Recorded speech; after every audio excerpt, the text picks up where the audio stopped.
Yeah. Look, Book of Eli. Let's just get straight to this whole thing. Um, you all know I was looking forward to this film big time. Okay, Denzel with his sword, Gary Oldman's in there, Hughes brothers. So I was looking forward to this film big time. And I just want to just go straight. I think people already know the basic story of it. And remember, this is a spoiler-heavy review. So look, if you haven't seen the movie, don't watch it. Don't listen to this review. Rather, look, okay. It's basically about a guy called Eli, who is Denzel Washington, and is going on a path, and he's trying to take the Bible he has to a certain path that has been communicated to him through faith.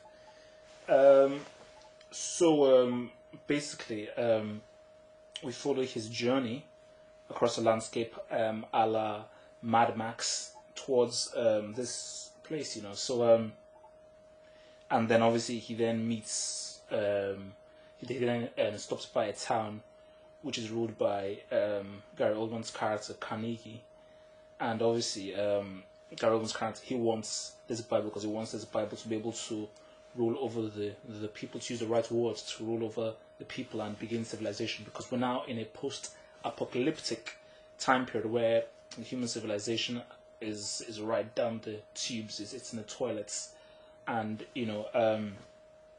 Carnegie wants this book to rebuild things. So that was just sets things up. Basically, the I don't want to just say to guys, like, man, the first 15 minutes of this film, or like the first 10 or 15 minutes of this film, are amazing. The opening of the film, straight from the opening shot, is just like, when you look at it, you're like, wow, man. Just because I've been doing a lot of research on this film, and the Hughes brothers, they got some famous comic book artists to help with the storyboarding, and you could really see that it had a very distinct look. So obviously, credit must go to the cinematographer and the Hughes brothers, and obviously the storyboard artists, because just the look of it just looks amazing.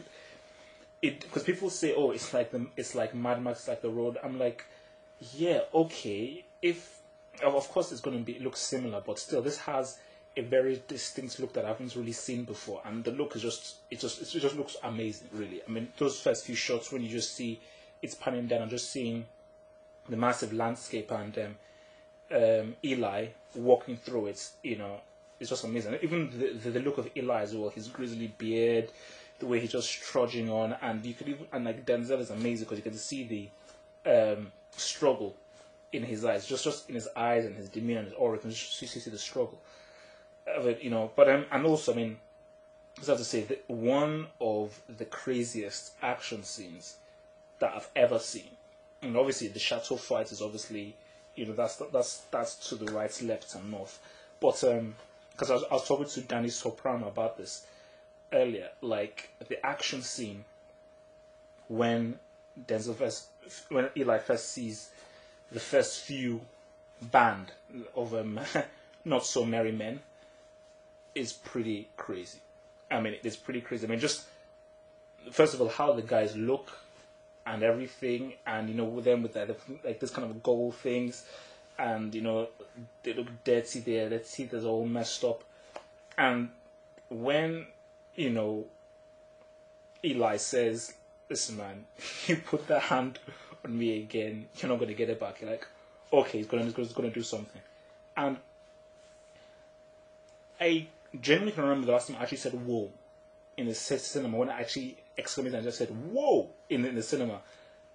Like the way Eli dispatched of this guy's wrist, I was like, whoa. And when I did whoa, I think the woman in front of me actually looked back and said, "Oh, what the hell?" Because I was like, what the hell? And the funny thing is that once Eli was fighting these guys and how he dispatched these guys, and this thing was shot amazing because it was done in a silhouette, and because one of the guys, he has like a chainsaw, these guys are coming to kill him. The way he just takes out these four guys, it is incredible, and it's like, this is Denzel doing this stuff. Apparently, I still can't believe that it is Denzel, a 55-year-old, who pulled off these crazy moves, because Bruce Lee's disciple obviously taught him the stunts and everything. But it's actually quite incredible that Denzel actually did all this stuff himself. So look, man, that action scene, the way he took those guys out, it was actually incredible. It was just truly crazy. And look, man, I mean, like, one of the dead. I mean, I'll talk about it more, but one of the deadliest weapons I've ever seen is Eli's blade. That blade was deadly, with a capital DEDDD. So yeah, man, I think, like, I mean, obviously, and once I saw that scene, it's like, I was like, oh my gosh, this is crazy. I was basically going, whoa, whoa, whoa. And even like because there was a couple in front of me, and like the woman basically was hugging like her boyfriend, because she was like, okay, what the hell is happening? Because you're seeing decapitations, blood everywhere, knife through bodies. Crazy. Absolutely crazy. So then you have that, and then you're thinking that, oh my goodness, this film is going to just be crazy. Like, this guy is going to dispatch some guys. And then we see, like, next scene is Eli. He basically witnesses some bikers basically rape a woman and beat them up and everything. And you just see Eli saying, like, look, man, stay in the path, just stay in the path, just stay in the path, just stay in the path, just stay in the path. Because he obviously doesn't want to, because he can't stray from this path of getting this Bible to the West. And just even the way that was shot, because obviously you just saw Eli, the focus on Eli, just saw them in the background. And just to mention, man, Hughes Brothers, man, these guys, they really, really, this was a very well directed thing. I mean, just the feel of it, the aura of it was pretty amazing. So yeah, I mean, this is like the first 15 minutes, and you think that, okay, wow, man, this is an interesting part. You know, sometimes he has to fight. Other times when he could easily kill these guys, he can't really do it, you know, because it's not really his concern. He has to focus on getting this book there. So you think that, man, he's going to now meet some crazy things on his journey. And I think this is probably where we now see the first problem of the film, is when he gets into Carnegie's town. And look, man, guys, Gary Oldman, he actually annoys me. I'll tell you why Gary Oldman annoys, because he's too good. I think the fact thing, because he's just too good. Like, he is easily one of the greatest actors that has ever lived. He can do anything.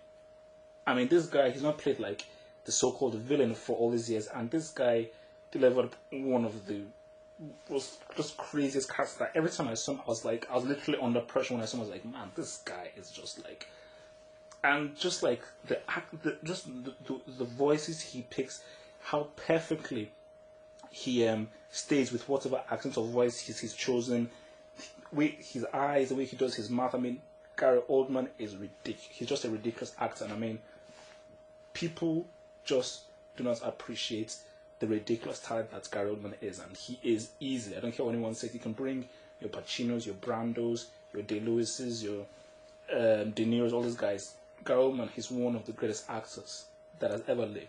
Period. So yeah, when he gets into town, you see the Gary Oldman character Carnegie, and you see how he lives. And obviously Carnegie, he has his crew and everything, and he wants the Bible. He wants the Bible, and this guy, they keep on reading him in books. They see him reading Mussolini, because they're all trying to, because he's from the olden days, from the old times, and he's trying to recreate, trying to remember all of the teachings from before. But the most important book is that Bible, because that is what can really control people's faith. So and that's just a very important concept. So I mean, I'll get to the problem here. Is like, I think the film sort of runs into a slow that I wanted to get to, because once we see into the town, we have another incredibly amazing action scene, probably one of the best as a whole action scenes I've seen in a long time, because you see Denzel probably take out, I think, about 10 or 12 guys in a bar. Like, it's incredible.